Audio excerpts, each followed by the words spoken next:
चलता यह है कि नरेंद्र मोदी जी आते हैं, ओबीसी समाज से हैं, उनको गाली देते हैं कि सारे मोदी चोर हैं। चलता यह है संविधान का संशोधन करते हैं, इकोनॉमिकली वीकर सेक्शन को 10% आरक्षण देंगे नरेंद्र मोदी जी। चलता यह है महिला आरक्षण ये नहीं कर पाए, संविधान संशोधन करके नरेंद्र मोदी जी ने किया, जिससे सशक्तिकरण होगा। और अंत करूंगा, एक प्रश्न पूछ के किसी की हिम्मत हो तो उत्तर दे दे। बात कर रहे हैं ना सशक्तिकरण की पिछड़े समाज की, एएमयू में यहां पे बोल के जाए कि आरक्षण होगा एससी एसटी ओबीसी का 50%, अगर बोल दे तो मैं मान लूंगा कि हाँ ये जातियों का यही सवाल से शुरुआत। आशुतोष शर्मा की बारी। पर्ची उठाओ, पर्ची पूछिए इनसे। पर्ची अखिलेश भैया को देना जो उसके बेचारा बोल नहीं पाते बेचारे। क्या क्या अरे पर्ची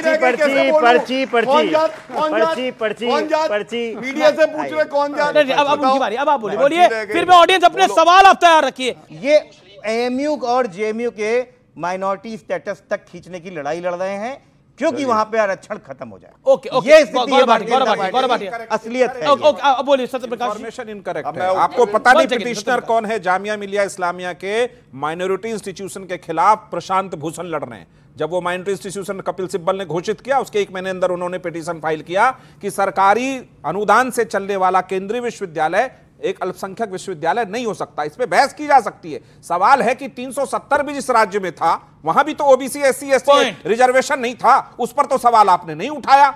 मैं बार बार कह रहा हूं कि कांग्रेस पार्टी या इनके चट्टे बट्टे की तमाम पार्टियों के इस देश के आरक्षण और जाति के विकास से कोई लेना देना नहीं है।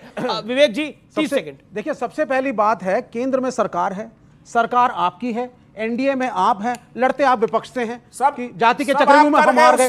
आप बिना लड़ाई के, झगड़े के, आर्गुमेंट के एक ब्लूप्रिंट बना करके सरकार को, जनता को, पार्लियामेंट को क्यों नहीं देते कि हम जातिगत जनगणना कराएंगे या नहीं कराएंगे? कराएंगे तो कब तक कराएंगे? क्या मेथोडोलॉजी होगी? बात खत्म। आप आर्गुमेंट करते हैं, आप राहुल गांधी को इंस्टिगेट करेंगे, आप गिरिराज सिंह कहते हैं कि राहुल गांधी, ब्लूप्रिंट कहां है? गिरिराज सिंह ने बोला कि राहुल गांधी एलओपी बनने के लायक नहीं है। नहीं, उनके बोलने से कुछ नहीं होता। उनके बोलने से कुछ नहीं होता। हाँ। क्यों बोला गया वो एलओपी बनने के लायक नहीं है? उनको पता चल जाएगा। एग्रीकल्चर आपके मंत्री हैं गिरिराज सिंह, आपकी सरकार में। एक सेकंड, शिवराज सिंह चौहान आपकी सरकार में मंत्री हैं, उन्होंने शकुनी और बहुत कुछ बोला है राज्यसभा में।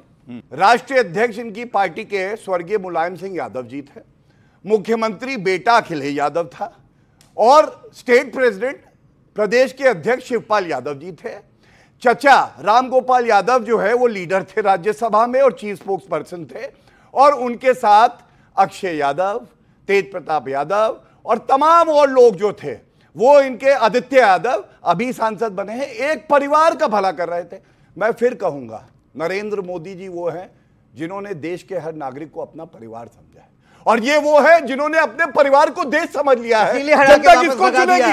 ईडी का सपना रात को 2 बजे कैसे आ गया? रोकने के लिए साजिश रची जा रही है। कैसे आया? देखिए, चोरों को पुलिस का बहुत डर रहता है कि रात 2 बजे आ जाएगी। ये कहीं ना कहीं उनके मन में कोई खोट है, इतना ही है और कुछ है नहीं। लेकिन राहुल, अरे कहाँ आप बीच में क्यों बोलने लगते हैं? आप बीच में क्यों बोल? कंचना जी, अरे कंचना जी थोड़ा, हर जगह से पानी टपक रहा है, चोरी ये की है। आप कह रही है संसद का पानी टपक रहा है इसलिए ईडी का सपना आ रहा है। नहीं, एक सेकंड, चोरी की बात की इन्होंने ना, भरपूर करप्शन इन्होंने संसद में किया, पानी टपक रहा है। अयोध्या मंदिर इतना हल्ला, पानी टपक रहा है, ऐसा करप्शन। ट्रेन पे पानी लीक कर रहा है, ऐसा करप्शन किया। हर जगह से बस लीक ही मतलब बात हो रही है करप्शन की, बात हो रही है करप्शन की, बात हो रही है करप्शन की। लेकिन ये देश का भी सत्य है कि लालू जी कन्विक्टेड है करप्शन के ही मामले पे, चारा घोटाला। परिवार में लालू जी के परिवार में बहुत सारे लोग। एक सेकंड, ये रात को 2 बजे की कहानी क्या है? देखिए, मैंने पहले भी कहा कि चोर को रात, एक सेकंड, चोर को रात मेरा निवेदन स्वीकार करें का खतरा कहीं ना कहीं है। मुझे ये आश्चर्य लग रहा है कि राहुल जी कहां, किस ईडी और कौन से मनी लॉन्ड्रिंग में खुद शामिल है कि ये सब सपने ईडी के उनको आ रहे हैं। इतना नॉन सीरियस कमेंट अगर वो सच में इसमें शामिल नहीं है तो नहीं करना चाहिए था। पॉइंट 1। क्या आपको लगता है राहुल जी का केजरीवाल अवतार है? केजरीवाल जी भी ऐसे कहते थे ईडी आ जाएगी, ईडी आ जाएगी, ईडी आ जाएगी। आजकल दोनों साथ साथ हैं तो हो सकता है फोटोकॉपी में कुछ ट्रांसफर इनके पास जानकारी होगी। राहुल जी के साथी अखिलेश जी बैठते तो क्या बताया? देखिए, उनको तो बताया होगा। देखिए, जहां तक मुझे पता है, कल राहुल जी वायनाड में थे और कोई फर्क नहीं पड़ता है। ईडी सीबीआई सदस्यता रद्द करने के बाद भी भारतीय जनता पार्टी हार गई, अयोध्या हार गई। फैजाबाद मैं तो यही सोच रहा हूँ, मतलब सरकार तो बीजेपी की है देश में। अरे ये भी तो बैसाखियों की सरकार है, ये कब तक रुकेगी?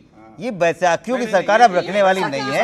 ठीक है, ये मुझे नहीं प्री लगता पोल है। अलायंस चुनाव पूर्व हुए गठबंधन को भारत के मतदाताओं ने 293 सीट दी, अब देखिए, पूर्ण बहुमत की अब सरकार आप है। ना बताइए प्री पोल और पोस्ट पोल क्या। अगर जेडीयू प्री पोल और पोस्ट पोल बोलेगी नहीं, तो इससे तो मजाक कुछ हमने नहीं राष्ट्रीय सकता है। कार्यकारिणी में इसको पास ठीक है, कर दिया।